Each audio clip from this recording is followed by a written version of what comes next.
jaɓi wurnude honnude kono jaɓani sasnude mijo jam eggani mayde ha ɗemmi ɗayde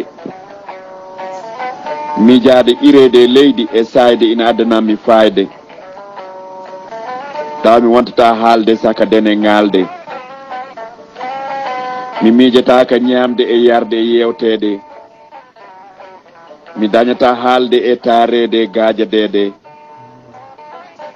tumade mbayratmi fofde foccade e o aduna mbami wontata ruttade yiɗɓe sehilaɓe mi wonta jooɗodade mi anda hol jogorɓe mi soomde hasnude rondade de goyetemi mi haɓantaka finde tinde mi miijataka habtade tawa gilɗina mbatta mi fertade woy neɗɗo keɓorɗo gaska asanede tellinede leydi ngulndi ɓumdi asanede jortede e kirimmeje fawede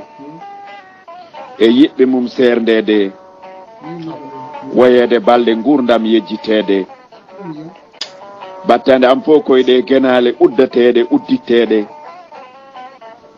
saaji yewtere yewtirede e saytarede e ɗe genale wirtede no daña siftorede kono dañata yimɓe nawtorede mate ala kollomi mayde ha mi daña haɓede mi nawande to nde artata mi artira nawaɓe mate ala kollomi mayde ha mi daña haɓede mi nawande to nde artata mi wasa nawede tawde ko en yahowɓe mbase nemnade gollade de jaaɗen foof gonen sasɓe calaɗen yejjitede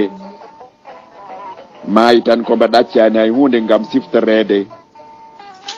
on kam yo anduɗon e balɗe wonta saytorede que Cheikh Oumar Ba. Aynar et Sénégal. Monsieur le Premier ministre,